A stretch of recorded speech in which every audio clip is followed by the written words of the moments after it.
Hey everyone, welcome to another edition of the Buddy Study Group, and we have a very special guest joining us today. It is Jeff Levin, VP of Care Solutions at OneAmerica. Yes, you are a special guest, Jeff. So Jeff plays a very crucial and critical role at OneAmerica on anything asset care, long-term care, care solutions, you name it. Jeff covers it. So, really happy to have somebody of his stature here with us today. And we're going to have kind of a wide-ranging conversation. We'll talk about, Jeff's role. We'll talk about what's new at One America.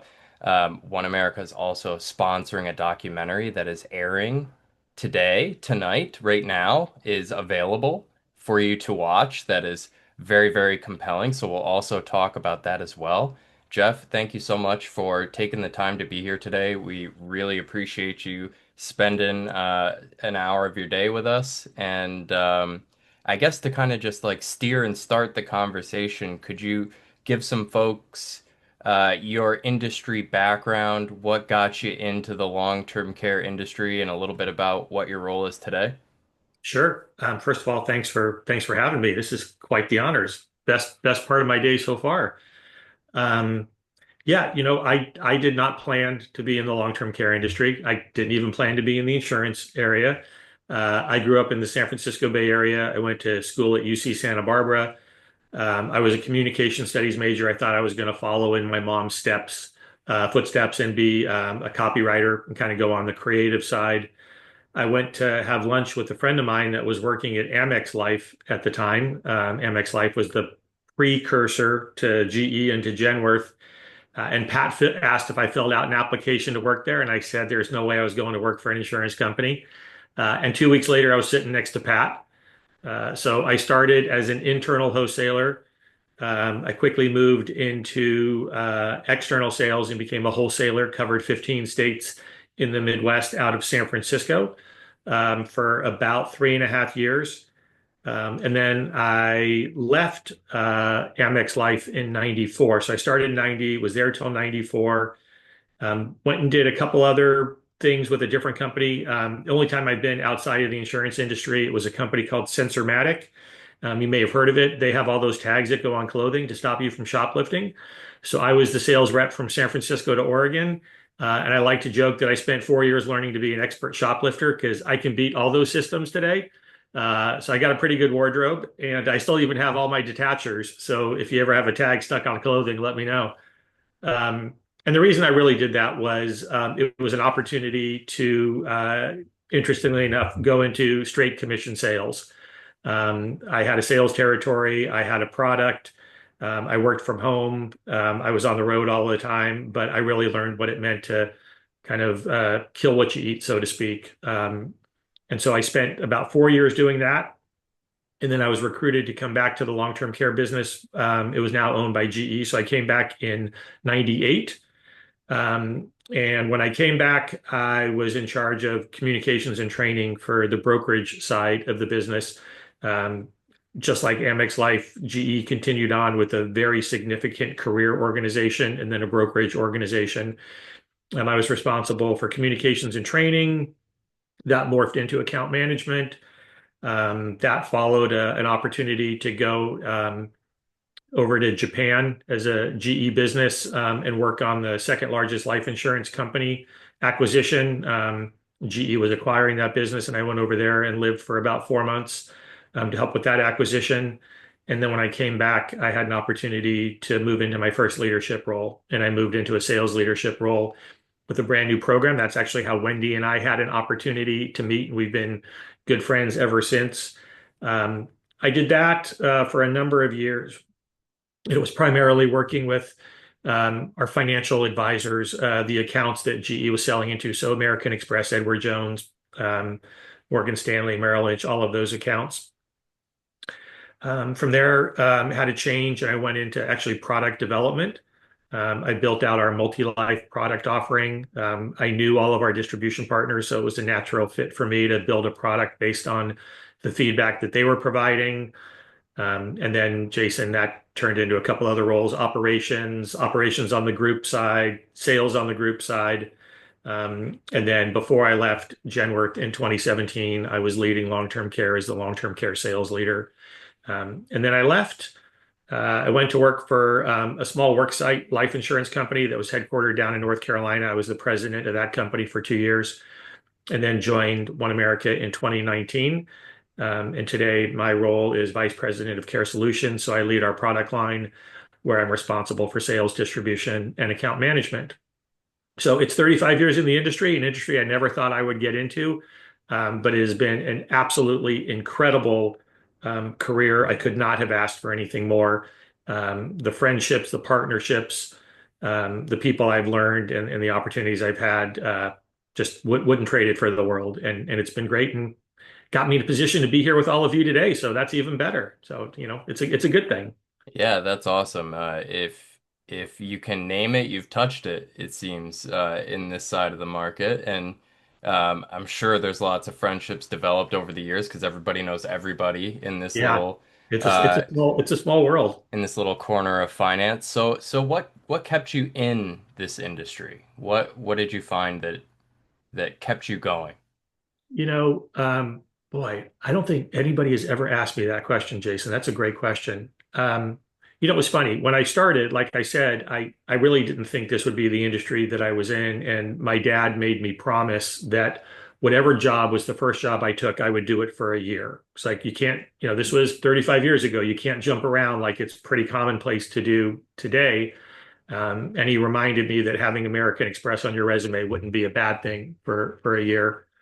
And I was about 9 months in, and it wasn't exactly what I wanted to be doing. I enjoyed the people that I worked with, but it wasn't really my passion. I had really always wanted to go into the fire service, and so I started to go through all of the training to become a firefighter EMT. And just when I came out of training, I was offered a full-time role to be a wholesaler, and that was a whole nother world. I think throughout my career, what's kept me here has been the people. It's been the people I've had an opportunity to work with. And it probably wasn't until, a good 15 years into my career that I really took a step back and said, is the work that I'm doing or the people that I'm spending my time with, are we doing good? Is there something that we can, at the end of the day, kind of hang your hat on and say, I did good. And I realized that we were doing a lot of good. A friend of mine, many of you know him. His name is Dave Soares. We worked together at Amex and GE and Genworth and now OneAmerica. And Dave had a mentor. And what Dave's mentor said was, we are in the business of having courageous conversations. We have the conversations that others avoid. And I think that is absolutely true. Um, as I shared, I grew up in the San Francisco Bay Area. I'm a fifth generation San Franciscan, which is pretty rare. My dad still lives in the Bay Area. And next week, he's going to be moving into independent living. And it was his decision. And he asked me, what do you think? Do you think this is the right decision for me? And I said to him, it is better that you make the decision than I have to make the decision for you. Um, and I said that with a fair amount of conviction just because what I have learned um, and what I've learned from others and the work that everybody on this screen does on a regular basis is thankless. We as individuals we may never see the fruition of our work come to be. We may sell a policy today and hopefully that person never needs care. But if they do, it could be 15, 20, 30 years from now. We may be in this industry, we may be doing something else, but knowing that we set an individual and their family up for what will be a very difficult time, how can you not be proud of that work? And how can you not be proud of the people that do that work and just want to be a part of it? And I think that's really what's kept me in the industry. And I have made, as I shared, lifelong friendships, friendships that I'll have to my last dying day, and just an amazing group of people. I appreciate your answer there because I think your story is similar to a lot of folks on this call and just in the industry in general. I don't think it's where many of us plan to end up. I don't think many of us were at our, elementary school assembly where we're saying where we want to be where we grow up. Nobody says they want to be a long-term care professional per se, outside of a very rare few. But there are reasons that we get in, and some of those are by chance. And I think the reasons we stay are a lot of the same, doing good, and it's the people you meet along the way, the great community that we have here in the long-term care space. So Just not appreciate. not to interrupt, but that's what Mark's father did for me. Hmm. Really, Yeah, he set me up a long-term care policy. I don't know, 25 years ago or something like that, that's 30 years ago. fantastic. So Yeah, there's just so many deep connections, running through this room and just through this side of the industry. And it's hard to stay away from, with it, good people doing good. it is, and you know, I like I shared with you, I would say I did not have it, or I have not had. I'm not going to say it's over yet. I've not had a traditional career path, but I don't know many careers that also give you the breadth of and scope that I have had to try all of these different things and really find where my passion was. What I found, I don't know, maybe 10, 12 years ago was that the further I got away from the sales, the less I enjoyed the role. I mean, I loved being involved with the sales team, but knowing the work that people do and hearing the stories and hearing, sometimes the successes and sometimes the unfortunate situations, it just put me in a place of being okay. Here's where I know I want to be. I know I want to be, tied to the people that are doing this every day. And I know I want to be in a leadership role from the standpoint of I want to help others reach their goals. So I always tell my team, whether it's a personal goal, whether it's a professional goal, if you want to share that with me, I will do my best to help you achieve it. Kind of look at my role as just getting barriers and walls knocked out of the way so people can be successful. And that's not only for my team, it's for our distribution partners and it's for consumers as well. Sure. So I think that was great as a way to kind of get to know you a little bit better. Um, with regard to One America and your role there.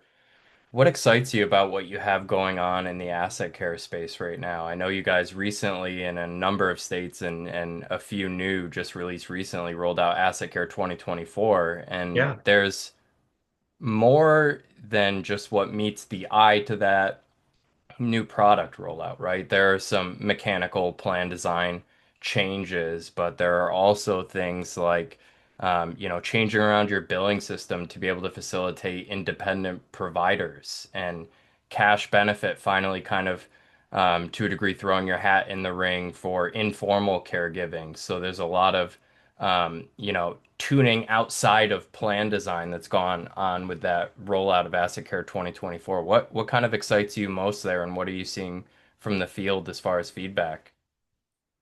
So I think it's funny. The thing that I think the product is or the solution is important. I think the conversation is even more important. And so I'm going to come back to the conversation piece in a minute. But obviously, the solutions that One America offers, I am excited about. As you said, in October of last year, we released Asset Care 2024. We released it in the compact filing states. I know everybody is aware of that. That was 35 states, 37 states. And for us, that represented about 65% of where we see production. So still a significant amount had not been released. With the release just a few weeks ago on June 9th of the new 5 states. So that included Arizona, California, Florida, our home state of Indiana, where we're headquartered, and New Jersey. That added another 30% of production. And so the remaining 7 states, Wyoming, the Dakotas, DC, not huge areas of production, but those 7 states make up the remaining 5%. So for the first time since I joined 6 years ago, all of the asset care products are priced the same. So even the pricing in California is the same as in Virginia, where I am, versus Indiana. So that's one thing that I'm excited about because I'm quite sure that a number of the people on this call, or those that may listen later, sell across the United States, and so that's one less thing you have to worry about. Um, I think from a product standpoint, one of the things I'm excited about is we really did our best to try and simplify the offering. Before we had, X months as a base for an individual and X months as a base for a couple, and it admittedly got a little confusing. And the beauty of OneAmerica is we can figure out a solution that's tailored to meet everybody's needs because we have that many variables. And the downfall is we have that many variables, and so it can get a little bit confusing. So I think some simplicity, a 2-year base across the board, and then do you want 2 times, 3 times, 4 times, or lifetime? Trying to build on that a little bit. Um, as you said, Jason, I, I think it's safe to say that at our heart, we are a believer in reimbursement. Um, but we also know that there are individuals, and where they start care is not always conducive to that, right? It may be at home, it's with an informal care provider, it's often a family member or a spouse. And as much as we kind of want to say there's a policy to help you with this, you put a solution in place. There's a lot of times a family doesn't want to have somebody else come in. They want to do it themselves. And candidly, the recipient probably just wants family as well. So we recognize there was a need for that. And so thank you for that intro. There is a now a 75% of the monthly benefit cash component that is available. I'm careful not to call an indemnity. It is a cash component, is how I look at it, and people can decide how to use that that works best for them.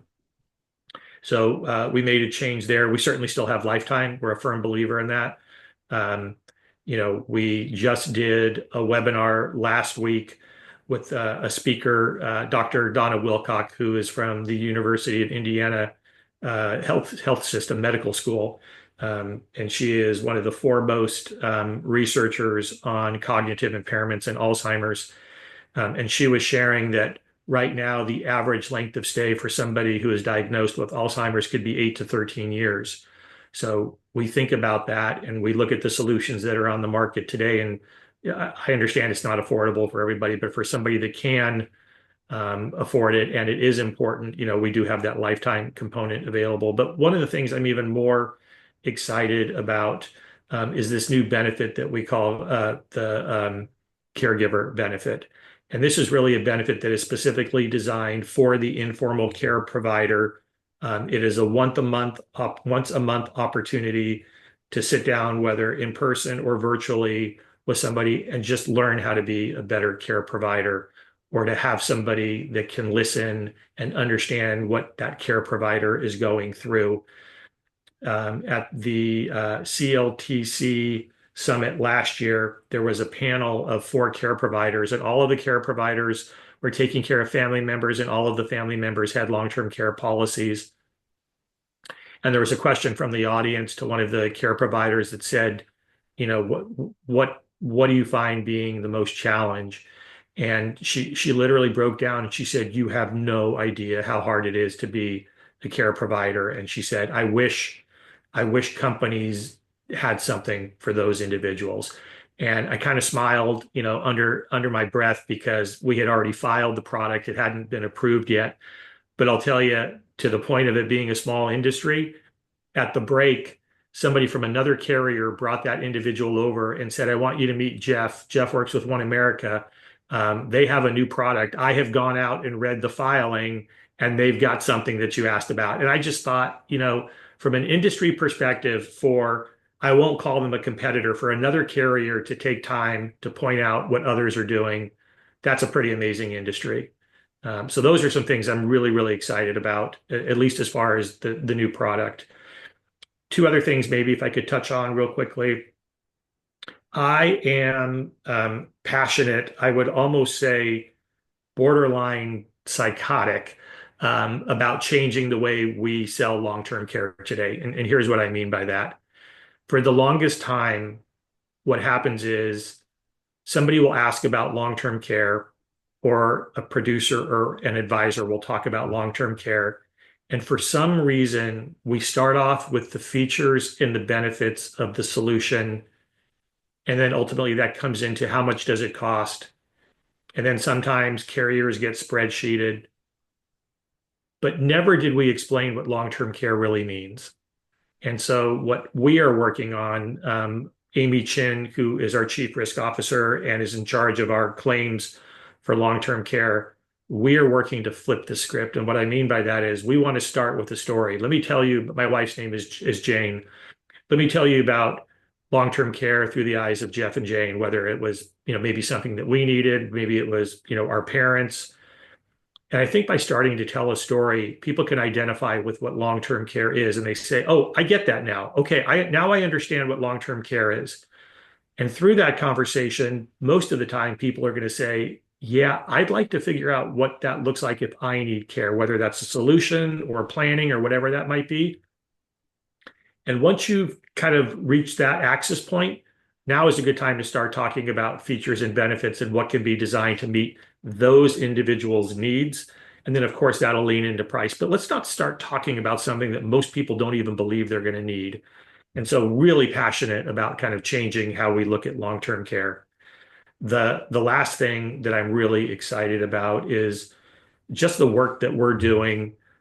I think one, to bring awareness to the industry, two, to help people start to have this conversation, and three, from a thought leadership perspective, where are we today and what do we think is to come?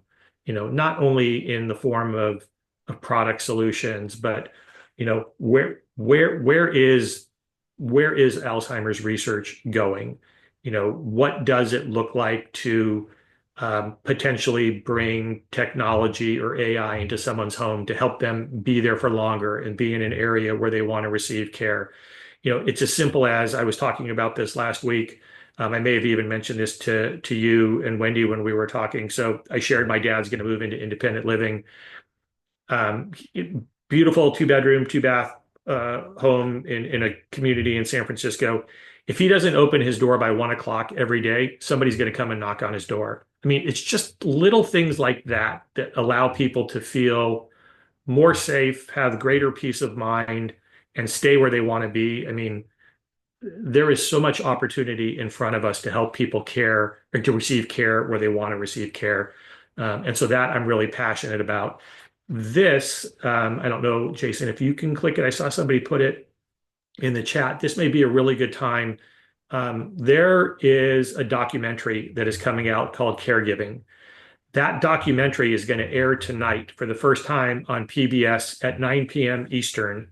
There is a link in the chat. Maybe actually, I could Yeah, probably Mark pull put it it up. up in the chat. Okay. Do I you can have the sh sizzle reel link to it? I may not. Hold on. Let me Actually, I think it is what you had there. oh, okay. Let me share it, make sure I It's have all of about audio. 3.5 minutes, but maybe we can play that and then talk real quickly about that and then move on. Of course. Um, so this is the whole thing. This is the hour and Oh, 53. okay. Let me pull up. Can I Yeah, do a of share? course. Okay. Hey, so we're seeing your other screen, by the way. Oh, make sure to share sound when you're sharing in Zoom. There's share sound. Great. Here. And can people see my screen right now? Not See. yet. Yeah, there we go. I think that's Yep. Okay. Let me just perfect. click this and hopefully you'll be able to hear it. I did say share sound.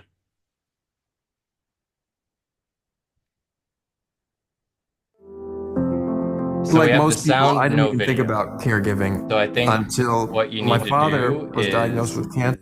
I'm um, sorry. so we had the sound, no video. So I'll stop your sharing if you want to just reshare on the actual video. I think we'll have what we need once you hit share sound. Okay. Got share sound connected. Let me share. And if not, you may have to share a specific screen and make sure the video's up on it. Can you see There the you picture? go. Yep. Yeah. Okay. Let me just back this up for a second and we'll start it here. Like most people, I didn't even think about caregiving until my father was diagnosed with cancer.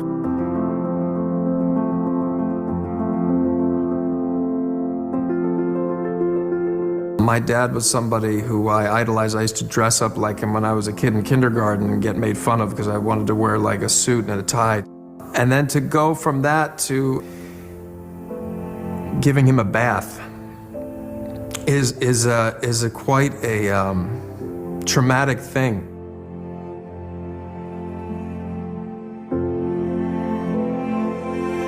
Everyone has a care story. Caring for our families is the most important and invisible work that we will ever do. Do you think we look alike? Here you go. Doesn't matter who you are, where you live, what you do, where you come from, you need care. How you feeling this morning? You good? And we have this invisible army who are essentially holding us all up as families and therefore holding the entire economy up.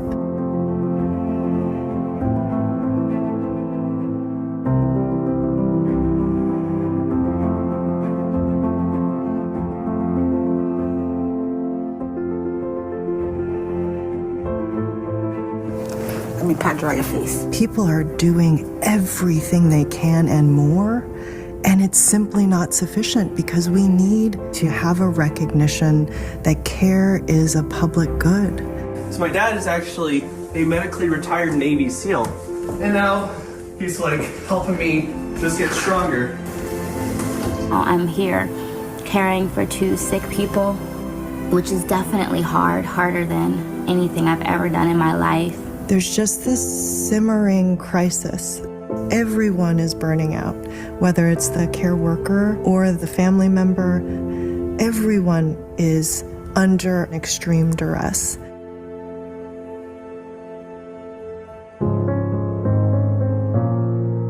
I have reintroduced a credit for caring bill. It is for those that are caring for their loved ones. We're trapped in a caregiving crisis, within an economic crisis, within a healthcare crisis.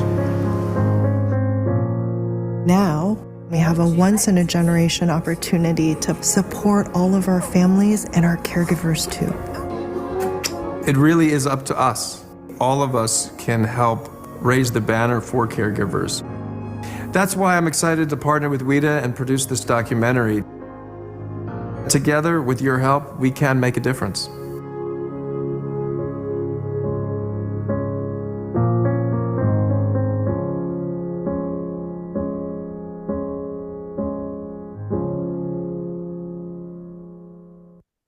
I'm going to stop there.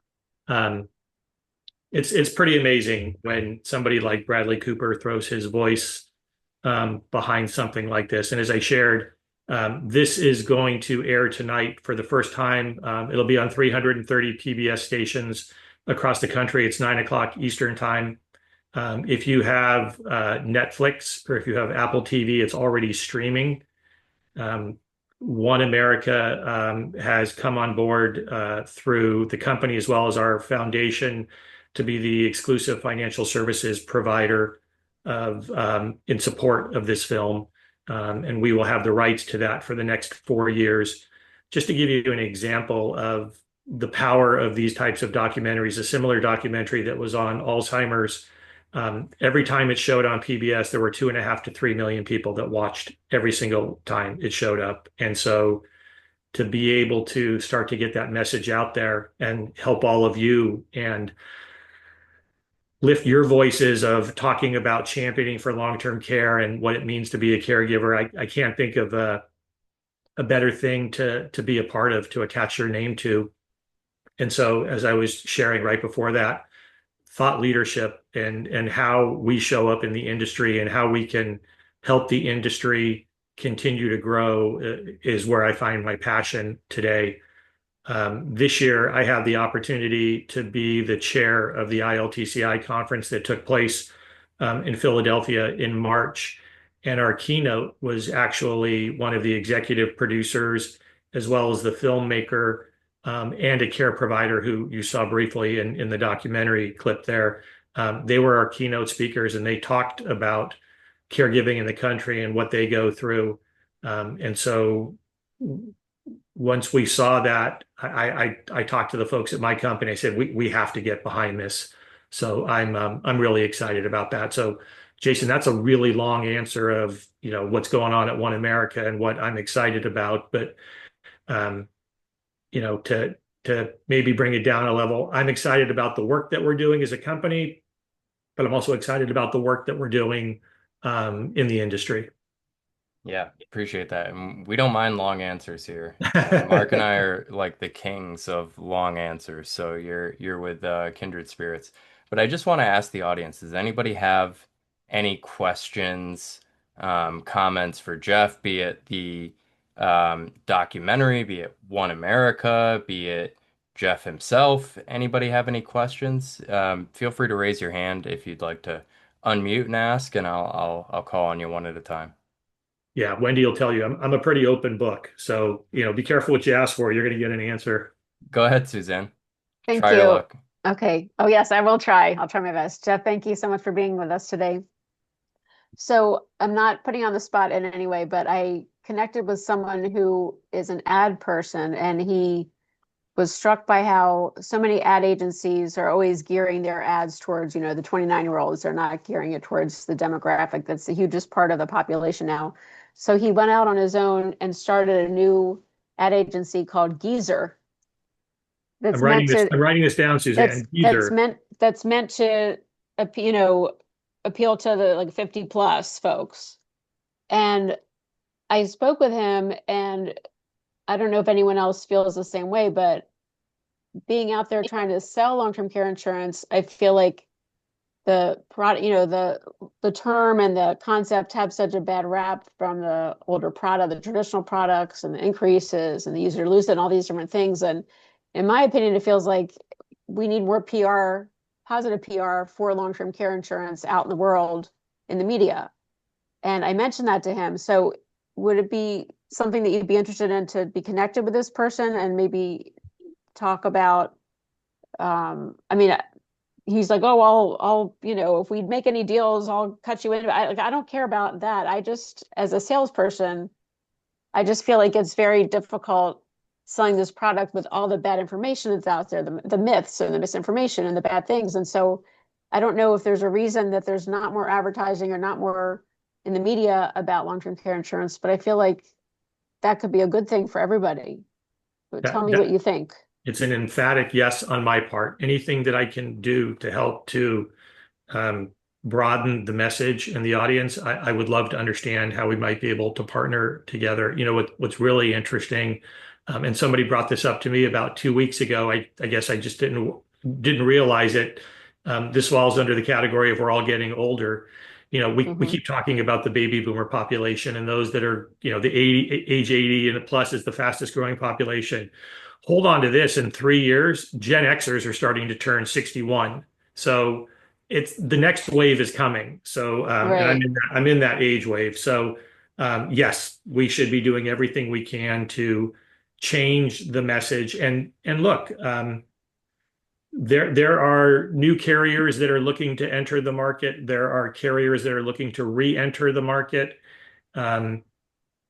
Everybody has an opportunity to learn from the past and start afresh, or at least start with a lot of the new a new baseline. And so, yes, we should continue to do what we can to change the message and raise awareness.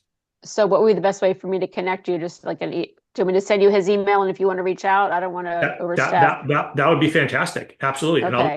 And I'll get our marketing team involved as well. Because I would love to see like people getting excited about long-term care like I am. That would be amazing, right? Yeah, thank you. It would be good. It would be good for all of us. Thank you. Love Yeah, that. thank you. Thanks. Yeah, Elena, you had a question? More of a comment, one on the documentary, which was well done. I watched it this morning, and at approximately, it's like 56 minutes in, some seconds, a guy from Milken Institute had mentioned the reality, and he just says it so boldly about caregiving around Medicare and Medicaid. And I think that's one of the largest misconceptions that people go into their older age with, is they just don't think about that it's not, long-term care is not covered. Right. And the other misconception that has not been noted, and this became apparent to me at the ILTCI conference when one of the caregivers that were on stage was speaking. Someone got up and said, how many of you caregivers have long-term care insurance, private insurance? And none of them rose their hand that I recall. And I just about fell out of my chair because the response as to why was that it was not affordable. And I think that gives way to what advisors are doing in possibly over quoting the 10 pays, the 20 pays, the single pays. And I have a different take on that when I'm talking about long-term care with advisors and clients. And I always like to show them the low ballpark and annual pay. Let them drive the levers up or down, whether it's affordable. But I think that's a way to address the misconception out there on pricing. I agree with you. And you underscored what I have been, I think, trying to share, which is everything starts with a conversation. And everybody deserves to have a conversation that is specific to them to help them understand whether solutions on the market today, and the number of solutions are greater than they've ever been, from standalone to hybrid to hybrids that are life or annuity to even some of the short term, if explained properly. I want to be really clear on that, because I think a lot of times there are solutions that are being put forth that are not really long-term care solutions. But again, as long as they're put forth properly, there are more solutions on the marketplace today. And having a conversation about what somebody is looking for and what they think they want in the event that they need care is the starting point. And look, it's okay to say, I can't afford that. Maybe this solution isn't the right thing for me. But even planning for what's going to happen in the event that you need care, if you don't have a solution, that's also a beauty of the conversation. And so, Elena, I agree with you. Let's start with a starting point where someone says, "Oh, that's within my means," or "I think I could do more than that," or I would like something that's greater or lesser. But let's start with the conversation so people can make an informed decision. Because if you make an informed decision and the answer is yes or no, at least it was informed and you didn't, quote unquote, kick the proverbial can down the road and just avoid it until another day when it may be too late. So I love that. That is great. 100% agree. Anybody else have a question for Jeff right now? I mean, I can hog him till the end of the session, but I would prefer you guys be able to ask Jeff questions, because you're asking some really good ones right now. Yeah, these are great. Well, Jeff, I have another question that I'd like to ask you. Sure. You mentioned that you have, in your wide-ranging experience, some worksite experience. Does OneAmerica have any plans, as we're seeing lots of other carriers kind of throw their hat into this ring, to try to offer something to the worksite market for long-term care? Yeah, we I will tell you the good, and it's not bad. The short answer, Jason, is yes. I can take it. Yeah, no, the short answer is yes. Look, we noodle about how to expand the market and what a multi-life solution might look like, or executive carve-out opportunities.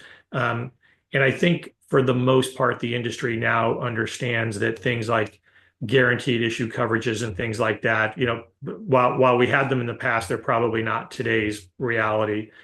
But where I will tell you where OneAmerica doesn't have the capabilities today is with a lot of the things that are expected from larger companies, and that's really around billing and administration. Because any of the individuals on this phone that may be working with an executive carve-out or a small business or even a medium to large business, all of the work that is done to get that product explained and on the docket as a company benefit, or at least a voluntary benefit, goes out the window the moment you can't handle the administration and the billing. And so it's a lot of wasted effort. And so we need to make sure that we have really the systems in place to be able to do something like that. Now, one of the things we've talked about is an offering that is simply just direct billed. So it still comes up. It wouldn't be through payroll deduction, but the company can help promote it, set it up as a voluntary benefit. Maybe they want to do an executive carve out for their senior leadership, and maybe some type of voluntary offering to employees. that I think is something that we will continue to look at, but it is definitely a need in the marketplace for sure. Sure, and I appreciate the transparency and the self-awareness, and I'll just tell you, some of the group carriers don't have the billing and systems either. Um, but definitely appreciate that perspective. Sure. Anybody else have anything they want to ask our open book friend, Mr. Jeff here? Pretty unique opportunity to be able to have him here for an hour and ask him questions. Jason, I have a comment. Yeah. This is going back to what Suzanne was talking about. I recently did a senior fair where I was there for Medicare reasons, but also long-term care. And anytime anyone came up to me and wanted to talk to me, the perception is not that they don't need it. It's too expensive. It's too expensive. It's too expensive without knowing anything. And if anyone was going to do any PR, it would be on the expense that it's not as bad as you think, depending on, what benefits you have. That's the perception in the world, not the need, but the cost.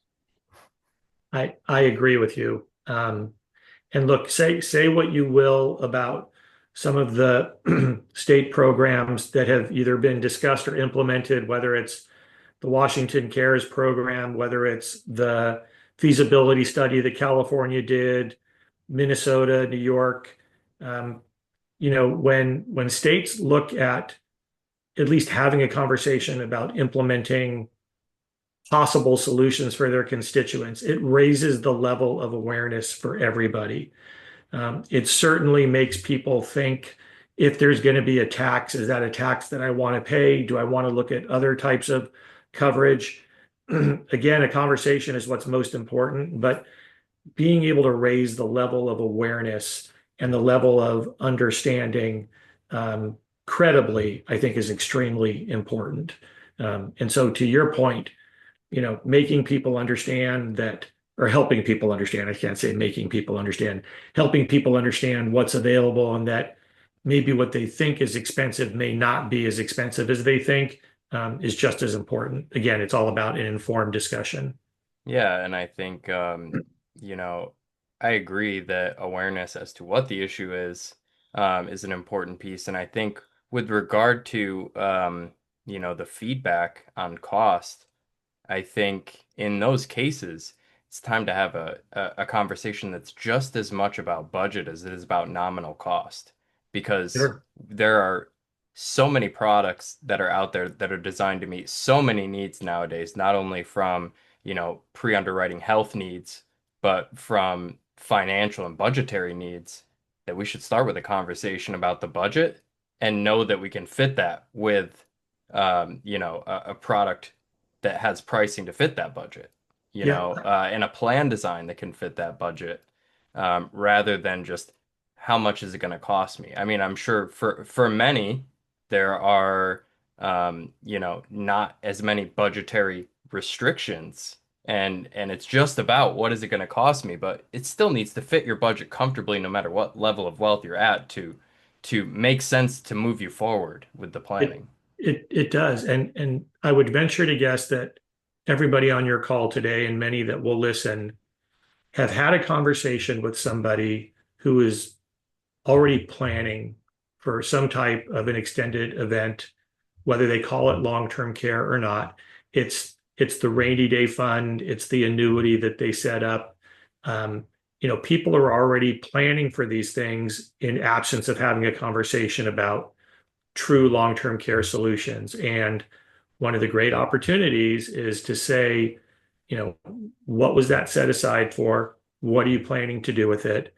If I could show you, in a more effective and efficient way to use just a piece of that, would that be of something of interest? I guarantee everybody on the phone call has had that conversation, because people are planning. They're just not talking about it, or they're not thinking about it in terms of long-term care. They're thinking about, an unforeseen medical event or something like that. And to a degree, that's long-term care.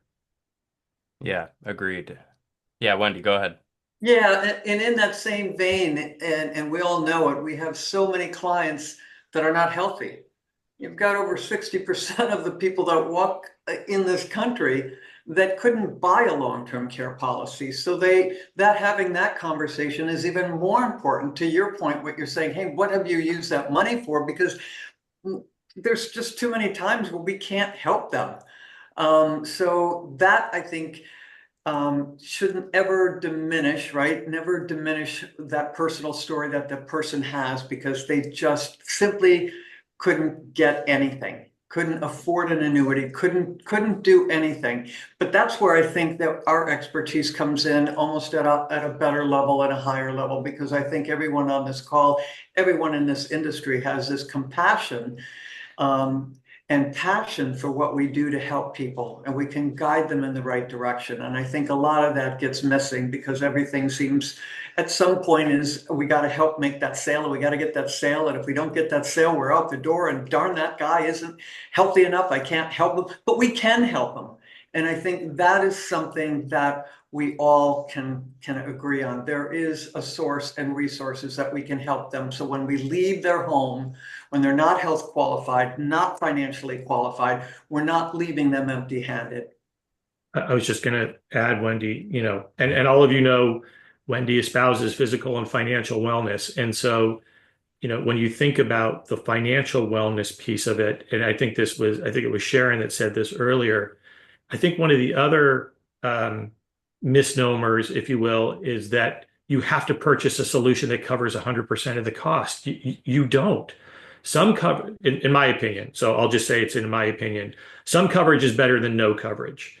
And if you can supplement that with, a smaller policy, and then maybe there is something from an investment or a portfolio, or maybe there is some Social Security or something. Again, it's just simply making sure you've got something to help you in that event, even if it is for an average. And I hate talking about averages, but again, some coverage is better than no coverage. And it doesn't have to be a solution that takes 100% of the risk off the table. And I think, Wendy, to your point, it's the opportunity to really make sure that people understand the value of, I'll say, insurance solutions. How can I pay pennies to get dollars, to leverage that? And maybe it's not as much as I want, but every little bit would help, again, if it's the right thing for the person and it's affordable. Yeah. And, even to the very end of the day, I know that our conversation, if that results in you going home and having a conversation with your family, that maybe turns into a written plan or break glass in case of emergency so that you know what to do. That is also That's the a good of win. the industry in and of itself as That well. is a huge win. Yes. Right. Anybody else that has any questions, comments, thoughts for Jeff? Oh, hi, Jason. It's Mike. Hey, Mike. Go ahead. What you got? Hey, Jeff. Hi, Mike. I like to show OneAmerica quite a bit, but I'm wondering, is the marketing department going to work on some explainer videos for clients? Because especially when you're using like IRA money, it gets a little complicated, it gets a little in the weeds. So I'd like to share with them like a video that after we meet, it can kind of refresh their memory. Is the marketing department going to work on anything like that, or kind of make the marketing material a little bit easier and, just a little bit more simpler for people in that situation? So it's a great question, and thank you for the question, and thanks for showing OneAmerica when it's the right solution or potentially the right solution. I do know that we are updating a lot of what we call one-pagers, so just very simple one-page pieces of collateral that explain a product concept. I really like your idea of a video as a follow-up once you've already had a communication with the potential applicant to reinforce what you've talked to them about. So let me see where we are with that. We have a brand new marketing manager for specific to the Care Solutions product. Her name's Janet Roosh, and she came on board about maybe a month ago, and she's been amazing already. So let me follow up with her, and I can ask. I really appreciate it. Awesome. Anybody else? Speak now or forever hold your peace. I will Or send me an email. Yeah, or send Jeff an email because I will, so help me, I will set Jeff free right now. No, Jason, I can't thank you enough. I can't believe we just went through 52 minutes. This was awesome. It goes Just quick, doesn't yes. it? Yeah, it's great. Thank you. Well, I super appreciate you being here today and taking the time out of your day to speak with us and just from having and this time and others. Really proud that we have somebody like you as high level leadership in this industry. Thank you. So just wanted to make that very, very clear that you are somebody for others to look up to as far as what we should be doing to help push this industry forward. Yes, from a sales perspective, but also an awareness perspective, from a doing the right thing perspective. I couldn't appreciate that more about you.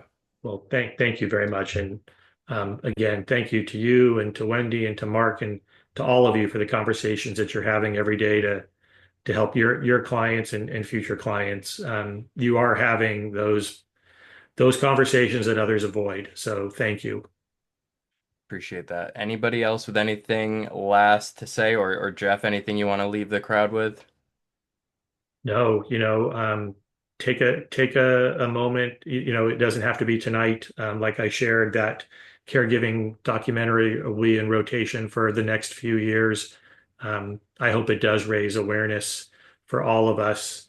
And again, I just really appreciate the time. I don't get an opportunity to do this very often, and so it's been really enjoyable, and I really appreciate it. Thank you. Awesome. Well, maybe we'll have you come back and see us again sometime. I would love that. And I've got people in the chat talking up and down about putting this in their email signatures. Where can I promote this? Can I use this on my website? And It's out there for public use. it's Absolutely. publicly available and out there. I encourage you to do it. As Jeff said, the work that you all do is thankless and unseen a lot of the time. So definitely take this as your moment. Here is kind of my story to be able to tell and what I help people to avoid, mitigate, or work through every single day. I mean, that's an important story to tell. It's important that they know what you do. So I think that's a great place to wrap it on. I appreciate everybody who was here, anybody who's watching the recording. Appreciate you too always. Everybody be well, and we will talk to you this time next week. Thanks again, Jeff. Have a good Thank one, you. everybody. Bye, everybody.